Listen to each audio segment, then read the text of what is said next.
थे, मुस्कुराहट नजर नहीं आ रही थी, क्योंकि ट्रेड में छात्रों को खासा दिक्कत हुआ है। और जितने भी छात्र एएलपी एग्जाम देकर निकल रहे थे, सबके अंदर एक कंफ्यूजन था कि क्या हम ट्रेड में पास होंगे कि नहीं होंगे। और जैसे ही एग्जाम समाप्त होता है, सभी छात्रों में एक बेचैनी हो जाती है कि हमारा रिजल्ट होगा नहीं होगा, मेरा इतना अंक आ रहा है, क्या हमारा सेफ स्कोर है कि नहीं है। तो सारी चीजों पर चर्चा करेंगे, आखिर ट्रेड ऐसे क्यों रूल आया, ट्रेड में क्या दिक्कत होगा, और अगर आप भी दूसरे बार एएलपी में बैठने वाले हैं तो क्या करना होगा, सारी चीजों पर बात करेंगे। और अभी हमारे साथ नवीन सर हैं, सबसे पहले स्वागत है सर। जी धन्यवाद सर, जिस तरीके से देख रहे थे, रिव्यू वगैरह भी देखे होंगे, वो अलग बात है कि कुछ लोग अपना प्रमोशन कर रहे हैं, लेकिन ट्रेड खासा दिक्कत किया है सर। जिस तरीके से ट्रेड दे करके छात्र निकल रहे थे, पेपर दे करके, सभी के मन में एक कंफ्यूजन था कि हम ट्रेड में पास होंगे कि नहीं होंगे। ट्रेड में इतना रुलाया तो क्यों रुलाया छात्रों को? बदलाव कभी भी जब भी होता है तो कष्ट पहुंचाता ही पहुंचाता है।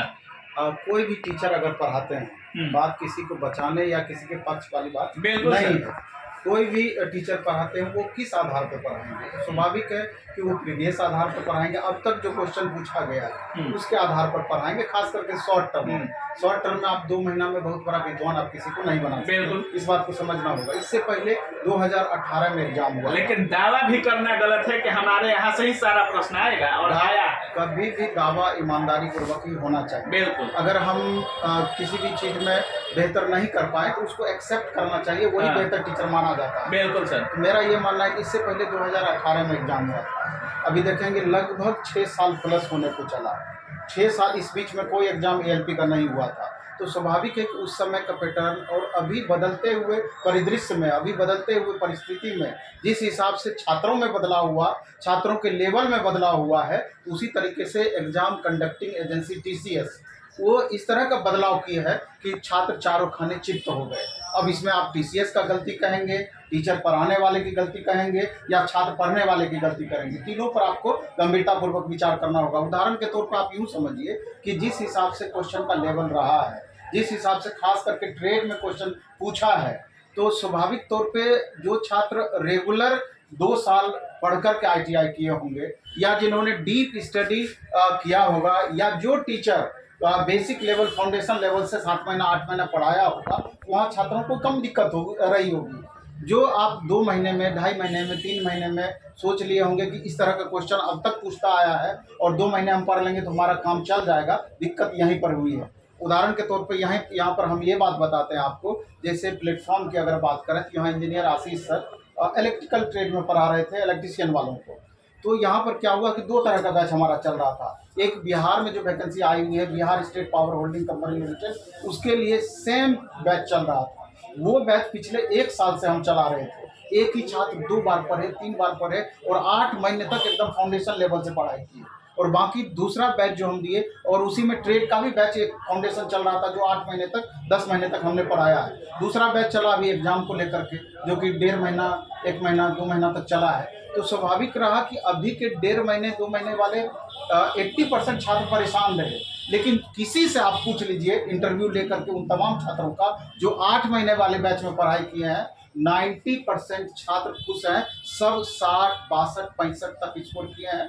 गारंटेड उसका 50 प्लस स्कोर आएगा, 48, 47 प्लस ही उसका ट्रेड में रहेगा। ट्रेड में तो यहाँ पर क्या देखा गया, यहाँ पर ये देखा गया कि 8 महीने में वो इतना बेसिक लेवल से पढ़ाई किए, कंप्लीट निम्मी पब्लिकेशन का पढ़े, बिहार स्टेट पावर होल्डिंग का तो सिलेबस डीप पूछता है, इलेक्ट्रीशियन में डीप लेवल का पूछता है, तो स्वाभाविक है उस लेवल का पढ़ाई किए। और जो शॉर्ट टर्म का बैच रहा वो प्रीवियस पर बेस्ड रहा, इसलिए सबसे बड़ा परेशानी वहाँ पर यही हुआ। लेकिन अब सोचने की बात है, समझने की बात है और आगे के लिए चिंता करने की बात है। जिस हिसाब से इस बार पार्ट बी में क्वेश्चन पूछा गया, अब आगामी एएलपी के लिए कोई भी शिक्षक पढ़ाएंगे उस लेवल को मैच करना ही होगा, बशर्ते उस टीचर का भी वैसा लेवल होना चाहिए। अब टीचर ही आपका आईटीआई किया हुआ पढ़ा रहे हैं तो स्वाभाविक है कि थोड़ा सा दिक्कत हो जाएगा। तो जो डीप स्टडी वाले टीचर हैं, बीटेक हैं, एमटेक हैं, गेट हैं, तो स्वाभाविक है मैकेनिकल का टीचर डीजल पढ़ा रहे हैं, हमको लगता है टीचर फिटर पढ़ा रहे हैं। और हमको लगता है टीसीएस भी इस बात को समझ पाई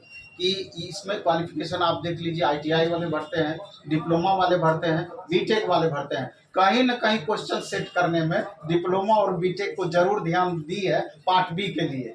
इसी कारण से इस लेवल का क्वेश्चन गया है यहाँ टीसीएस का भी गलती है कि आईटीआई वाले के यहाँ पर आप इग्नोर किए, एक तरीके बिल्कुल, से बिल्कुल। उसके लेवल को आप समझ नहीं पाए या उसके लेवल को मायने नहीं रखे, ऊपर के लेवल से आपने क्वेश्चन उठाया, जबकि पार्ट ए में सब संतोषजनक सब कर रहा है।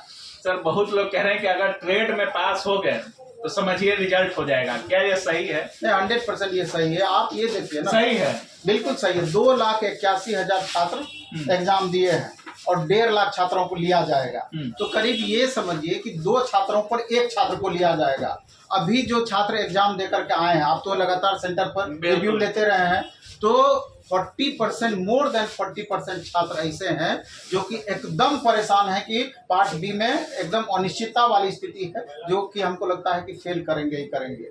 जब 40% छात्र यहीं पर बाहर चले जाएंगे और उसमें 2 पर 1 को लेना ही है, क्या लगता है कि मिनिमम कट ऑफ जो क्वालिफाई कर जाएंगे उनका रिजल्ट नहीं होगा, 100% होगा। लेकिन मेरिट बनने वाली बात भी होनी चाहिए कि मेरिट में कौन आएंगे, तो स्वाभाविक तौर पर जिनका कि 70 के आसपास जिनका सही होने की संभावना रहेगी, क्योंकि 30% ही इसका ऐड होगा, 70% ही इसका ऐड होगा, 30% साइको का ऐड होना है, दोनों मिलाकर के ही फाइनल मेरिट लिस्ट बनेगा। इसलिए जिनका 65, 66, 70 के आसपास पार्ट ए में आ जाएगा, तो स्वाभाविक तौर पर हमको लगता है मेरिट बनने में भी उनको दिक्कत नहीं होगा, बस हटते पार्ट बी को पास कर जाए। मतलब 65 प्लस होना चाहिए आपका स्कोर, आ जाना चाहिए और ट्रेड में पास हो जाना चाहिए, पास हो जाना चाहिए, मेरिट उनका बन सकता है, बनने की संभावना रहेगी। चलिए बहुत बहुत धन्यवाद, बहुत बहुत आभार आपका। तो बाकी अब सीधे तौर पे सुन रहे हैं नवीन सर जिस तरीके से बोलते हैं और जिस बारीकी के साथ बोलते हैं, हर चीजों को देख करके सटीकता के साथ। सर का सीधे तौर पे कहना है कि अगर आपका 65 प्लस आ रहा है, अगर आप ट्रेड में पास हैं, तो अपने आप को सेफ समझिए, आप साइको का तैयारी कीजिए, हो सकता है आपका मेरिट बन जाए। बाकी आप क्या कुछ सोच रहे हैं इस वीडियो के बारे में, आप राय कमेंट सेक्शन में जरूर रखिएगा। आप देख रहे थे काबिल न्यूज। जय हिंद।